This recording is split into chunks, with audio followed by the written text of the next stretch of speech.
Hello everyone, welcome to another video. आज का हमारा टॉपिक है फ्यूचर कॉन्टिन्यूअस टेंस। इंडेफिनिट की तीनों वीडियो, पास्ट कॉन्टिन्यूअस और प्रेजेंट कॉन्टिन्यूअस की वीडियोस आपको हमारी चैनल की प्लेलिस्ट में मिल जाएंगी, आप देख सकते हैं। तो चलिए आज की हम वीडियो स्टार्ट करते हैं। Future continuous tense. Future continuous, जब प्रेजेंट कॉन्टिन्यूअस में कोई कार्य स्टार्ट होता है और वो फ्यूचर तक चलता जाता है तो उसको हम फ्यूचर कॉन्टिन्यूअस बोलते हैं। आपको वर्ब के या क्रिया के अंत में या फिर सेंटेंस के अंत में रहा होगा, रही होगी, रहे होंगे मिलेंगे तो वो फ्यूचर कॉन्टिन्यूअस का सेंटेंस होगा। चलिए तो हम सेंटेंस को बनाना सीखते हैं। सबसे पहले हमेशा की तरह हम अफर्मेटिव सेंटेंस को बनाते हैं। अफर्मेटिव सेंटेंस में हम, जैसा कि आपको पता ही होगा, सब्जेक्ट लिखते हैं सबसे पहले, फिर हम लिखते हैं हेल्पिंग वर्ब। तो हमारी फ्यूचर कॉन्टिन्यूअस टेंस में हेल्पिंग वर्ब होगी शैल बी और दूसरी होगी हमारी विल बी। फिर हम लिखेंगे मेन वर्ब का फर्स्ट फॉर्म, उसी में हम लगाएंगे आईएनजी और ऑब्जेक्ट लिख देंगे। अब हम एग्जाम्पल देख लेते हैं। वो है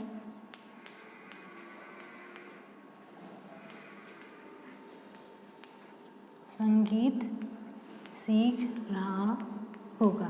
एक ये हमने एग्जाम्पल लिखा। चलिए तो बनाते हैं। तो सबसे पहले हमें इसमें देखना है कि सब्जेक्ट क्या है। ये देखिए सब्जेक्ट लिखना है। सब्जेक्ट है वह, लड़का है यहाँ तो हम लिखेंगे ही।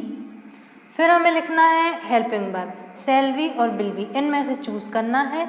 अगर आपको सब्जेक्ट आई भी मिलता है तो आप लिखेंगे शैल बी।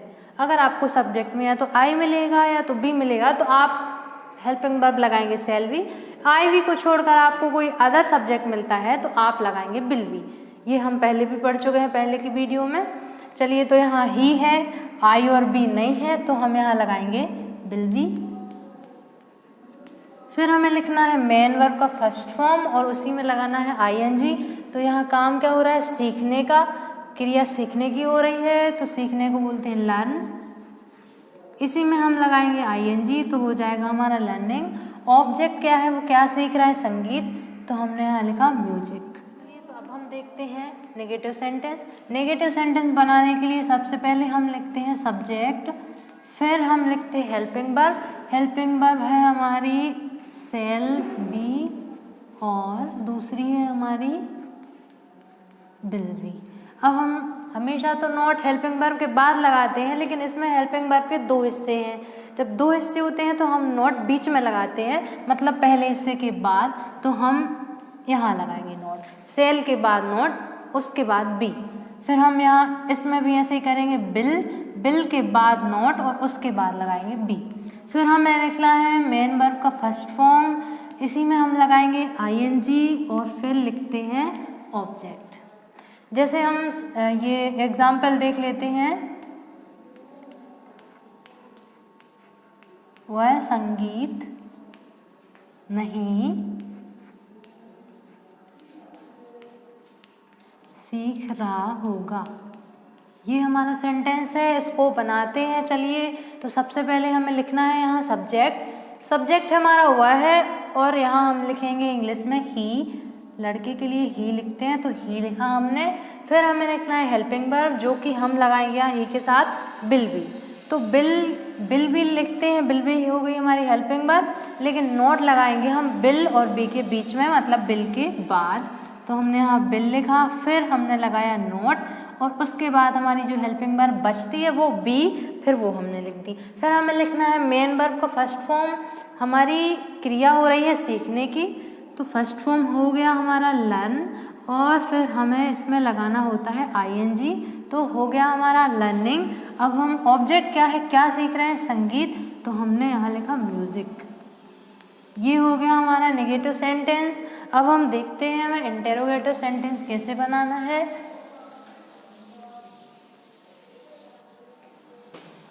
इंटेरोगेटिव सेंटेंस में हम दो तरीके से बनाते हैं। पहला तो हम हेल्पिंग वर्ब को आगे करते हैं और दूसरा हम WH वर्ड को आगे करते हैं। पहला हमारा बनेगा हेल्पिंग वर्ब को आगे करके। तो जैसा हमने नेगेटिव में किया है कि हमने सिर्फ एक हिस्से मतलब सेल या बिल के बाद नॉट लगाया है, तो हम सब्जेक्ट के आगे यहाँ हमने जैसे सब्जेक्ट लिखा, ये लिखा होता है हमारा सेल भी और बिल भी। अब हमें हेल्पिंग वर्ब को आगे करना है, तो हम पूरी हेल्पिंग वर्ब को आगे ना करके सिर्फ सेल और बिल को आगे करेंगे, बी हमारा यही रहेगा। तो हम आगे करेंगे सेल या बिल,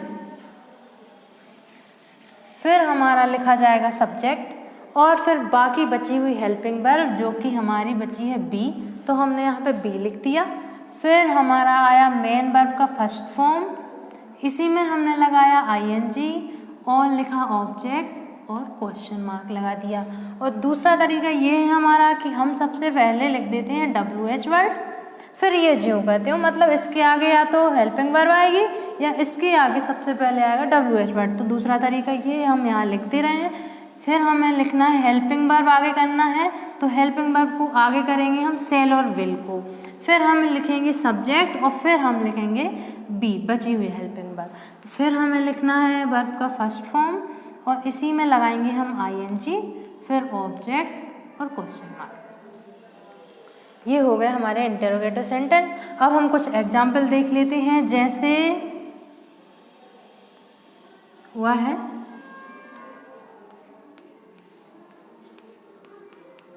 कमरा साफ कर रही होगी। ये अब इंटरोगेटिव सेंटेंस बना रहे हैं, तो यहाँ हम लिखेंगे क्या, ये बन गया क्या हुआ है कमरा साफ कर रही होगी और हमने लगाया क्वेश्चन मार्क। दूसरा ये हो गया हमारा, एक और लिख देते हैं, वह है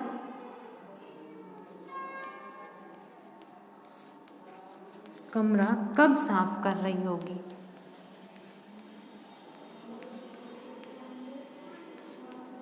दोनों को बना लेते हैं फिर हम।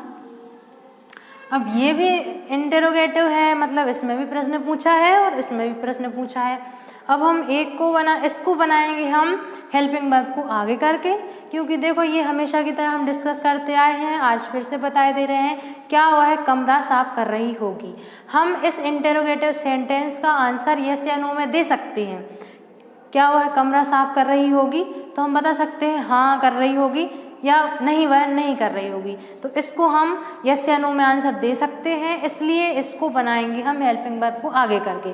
जिसका आंसर हम यस या नो में दे सकते हैं उसको हेल्पिंग वर्ब से बनाते हैं आगे करके, और जिसका आंसर हम यस या नो में नहीं दे सकते हैं उसको हम WH वर्ड को आगे करके बनाते हैं। तो ये देख लीजिए, वह कमरा कब साफ कर रही होगी, तो इसको हम यस या नो में क्यों बताएंगे, इसका आज सुबह कर रही है या शाम को कर रही है, आज कर रही है या कल कर रही है, इसको हम WH वर्ड से बनाएंगे। तो चलिए इसको बनाते हैं हेल्पिंग वर्ब को आगे करके।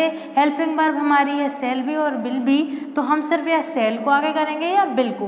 बी हमारा सब्जेक्ट के पीछे ही रहेगा। सब्जेक्ट है हमारा, यहाँ हम हेल्पिंग वर्ब लिखने वाले हैं, वो सब्जेक्ट के अकॉर्डिंग होगी। हमारा यह रही होगी, मतलब यहाँ लिखने वाले हम सी, हमने सी लिखा। फिर इसके बाद हमें यहाँ लगानी है हेल्पिंग वर्ब सब्जेक्ट के आगे, तो या तो हम सेल लगाएंगे या तो हम बिल लगाएंगे, तो हम सी के साथ लगाएंगे विल। ये हमारी हेल्पिंग वर्ब हो गई, ये हमारा हो गया सब्जेक्ट। सब्जेक्ट के बाद हमारी जो हेल्पिंग वर्ब बचती है ना बी, वो लिख देते हैं हम। अब हम लिखते हैं मेन वर्ब का फर्स्ट फॉर्म, क्रिया काय की हो रही है यहाँ पर साफ करने की, मतलब क्लीन। हमने यहाँ क्लीन लिखा, इसी में हमने लगा दिया आईएनजी, और ऑब्जेक्ट क्या है कमरा, कमरा साफ कर रही है तो क्लीनिंग द रूम। ये हो गया हमारा क्वेश्चन मार्क। अब ये देख लीजिए, वह कमरा कब साफ कर रही होगी, इसको हम यस या नो में नहीं बता सकते हैं, तो इसमें हम लिखेंगे WH वर्ड। WH वर्ड यहाँ से कब, कब इंग्लिश में बोलते हैं व्हेन, तो हमने यहाँ लिखा व्हेन। ये हो गया हमारा WH वर्ड। फिर हमें लिखनी है हेल्पिंग वर्ब यहाँ, फिर लिखेंगे हम सब्जेक्ट। सब्जेक्ट है हमारा हुआ है सी के आगे यहाँ पर हम लगाएंगे विल, तो ये हमारा हेल्पिंग वर्ब। ये WH वर्ड हो गया, ये हेल्पिंग वर्ब, ये हो गया हमारा सब्जेक्ट। सब्जेक्ट के बाद हमारी जो हेल्पिंग वर्ब बचती है बी, वो लिख देते हैं हम। फिर हमें लिखना है मेन वर्ब का फर्स्ट फॉर्म। मेन वर्ब मतलब क्रिया हो रही है साफ करने की, तो हमने लिखा है यहाँ पर क्लीन, और इसी में हमने लगाया आईएनजी, तो ये हो गया हमारा क्लीनिंग। अब क्लीन क्या कर रही है वो हो गया हमारा ऑब्जेक्ट, तो ये कमरा, तो कमरा मतलब द रूम। ये हो गया हमारा इंटेरोगेटिव सेंटेंस। तो आज का हमारा टॉपिक फ्यूचर कंटिन्यूअस ये रहा। अगर आज की आपको वीडियो हमारी पसंद आई हो तो वीडियो को लाइक कीजिए, शेयर कीजिए और हमारे चैनल को सब्सक्राइब कीजिए।